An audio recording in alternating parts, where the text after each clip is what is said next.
Hello दोस्तों, कैसे हैं आप लोग।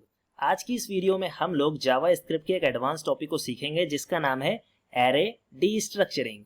एरे डीस्ट्रक्चरिंग की मदद से हम लोग एरे के अंदर की वैल्यूज को ईजिली अलग अलग वेरिएबल्स के अंदर स्टोर कर सकते हैं और इसके सिंटैक्स का यूज करने से हमारे कोड की रीडेबिलिटी भी इंप्रूव हो जाती है। तो चलिए शुरू करते हैं। सबसे पहले हम इसके बेसिक स्ट्रक्चर को देखेंगे। अब मैं आपके सामने कोड राइट करने वाला हूं, इसको ध्यान से देखिएगा।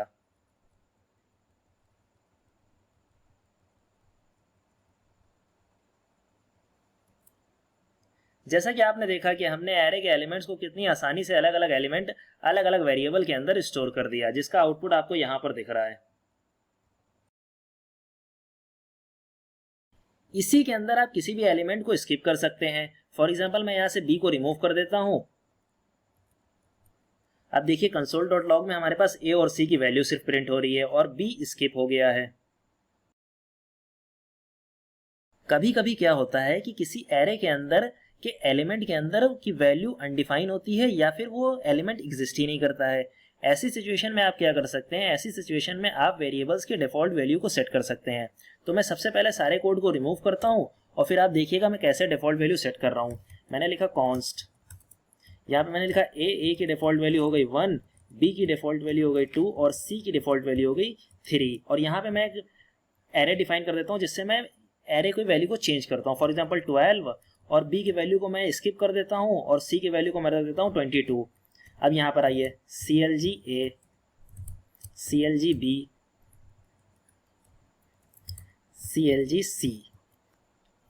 अब जैसा कि आप यहाँ पे देख सकते हैं कि एरे के अंदर जो हमारा सेकंड एलिमेंट है उसकी कोई वैल्यू ही नहीं है। इसी वजह से बाकी जो एलिमेंट थे उनकी वैल्यू तो अपडेट हो गई। ए की वैल्यू 12 हो गई और सी की वैल्यू 22 हो गई, लेकिन बी की वैल्यू यहाँ पे एग्जिस्ट ही नहीं करती थी, इसीलिए यहाँ पर बी की जो डिफॉल्ट वैल्यू है वो प्रिंट हो रही है। अब हम क्या करेंगे, अब हम दो वेरिएबल्स की वैल्यूज को आपस में स्वैप करेंगे यूजिंग डी स्ट्रक्चरिंग सिंटैक्स। तो सबसे पहले हम दो वेरिएबल्स बना लेंगे। यहाँ पे हमने दो वेरिएबल्स बना लिए। एक का नाम a है, a की वैल्यू 5 है और दूसरे का नाम है b की वैल्यू है 10। हम इसको स्वैप करेंगे यूजिंग डी स्ट्रक्चरिंग सिंटैक्स। कैसे करते हैं ध्यान से देखिए। a, b दे दिया, असाइनमेंट ऑपरेटर b, a कर दिया। यहाँ पर आएंगे console dot log a, b। क्या दिख रहा है आपको वैल्यू 10 और 5। हमने क्या असाइन करा था, a की वैल्यू 5 थी और b की वैल्यू 10 थी। यहाँ पे क्या शो हो रहा है, a की वैल्यू हमारी 10 शो हो रही है और b की वैल्यू 5 शो हो रही है, यानी वैल्यू स्वैप हो गई। अगर मैं यहाँ पर आके CLG करता हूँ a, b, अब देखिए क्या दिख रहा है आपको। जब ये लाइन कोड इस लाइन को एग्जीक्यूट करने से पहले ये लाइन एग्जीक्यूट हो रही है तो हमारी वैल्यू क्या है, a की वैल्यू हमारी 5 है और b की वैल्यू हमारी 10 है। लेकिन जैसे ही हमने ये लाइन एग्जीक्यूट कर दी तो हमारी वैल्यू आपस में स्वैप हो गई और उसके बाद हमने जब इसको चेक करा तो क्या दिखा रहा है, a की वैल्यू 10 और b की वैल्यू 5। आपने देखा कितनी आसानी से हमने डी स्ट्रक्चरिंग की मेथड से आपस में दो वेरिएबल्स की वैल्यू को स्वैप कर दिया। और देखिए इनकी रीडेबिलिटी भी कितनी इंप्रूव्ड है, मतलब आप इसको आसानी से रीड भी कर सकते हैं। जैसा कि मैंने आपसे कहा था कि डी स्ट्रक्चरिंग की मदद से हमारे कोड की रीडेबिलिटी भी इंप्रूव हो जाती है।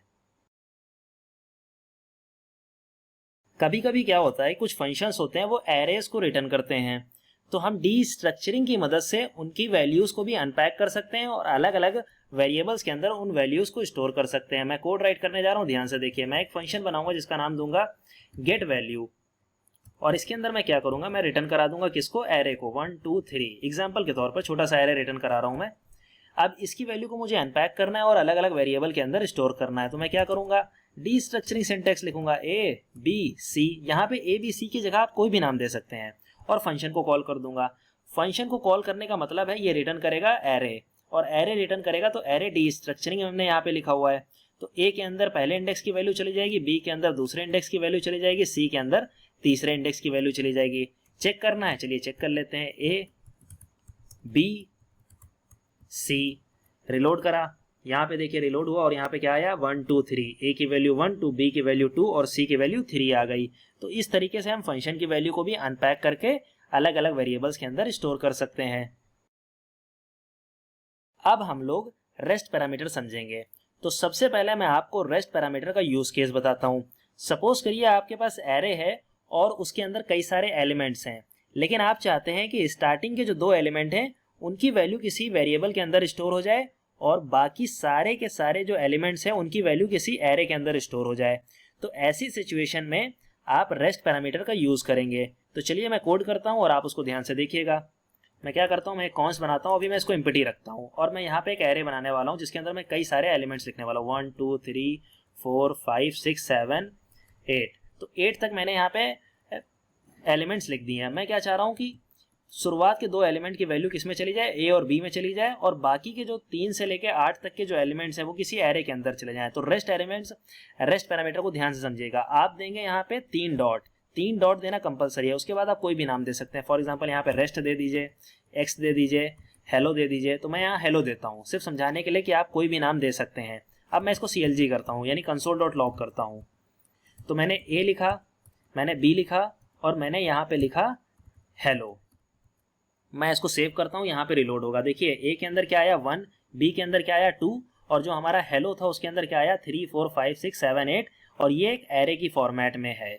अब यहाँ पे ध्यान से समझिएगा, जब हमने यहाँ पे लिखा तो हमने जो हमारा रेस्ट पैरामीटर था, जो हेलो हमारा रेस्ट पैरामीटर है, उसके पीछे 3 डॉट्स लगाया।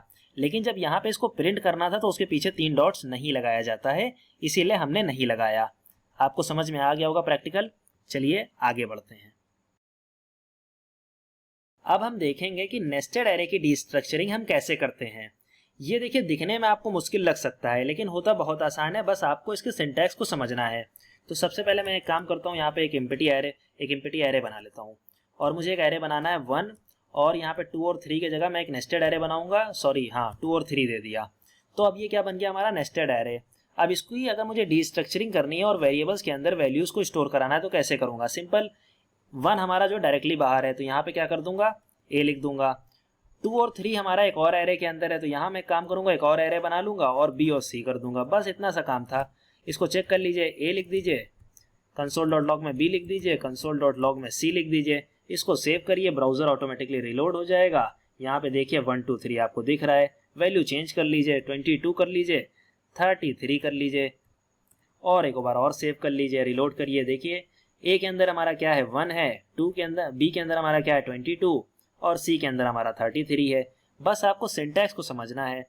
ये हमारा फर्स्ट एरे था, ये समझ लीजिए हमारा फर्स्ट एरे था। तो फर्स्ट एरे डायरेक्टली लिखा हुआ है 1 तो हमने डायरेक्टली यहाँ पे ए लिख दिया। फिर हमारा सेकंड एरे आया तो हमने भी यहाँ पे सेकंड एरे बना लिया और उसके अंदर हमने 2 एलिमेंट है तो हमने यहाँ पे 2 वेरिएबल्स असाइन कर दिए, 2 वेरिएबल को इनिशियलाइज कर दिया, बी और सी नाम लग दिया। नाम तो आप वेरिएबल का कुछ भी रख सकते हैं। बस यही 7 टॉपिक मुझे आपको एरे डिस्ट्रक्चरिंग में समझाने थे।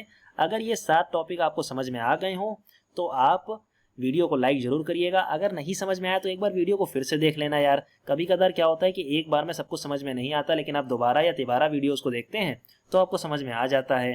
तो वीडियो को 2 बार जरूर देखा करें कम से कम, क्योंकि आप स्टडी कर रहे हैं, रिवाइज भी हो जाएगा और टॉपिक पे आपकी पकड़ भी मजबूत हो जाएगी।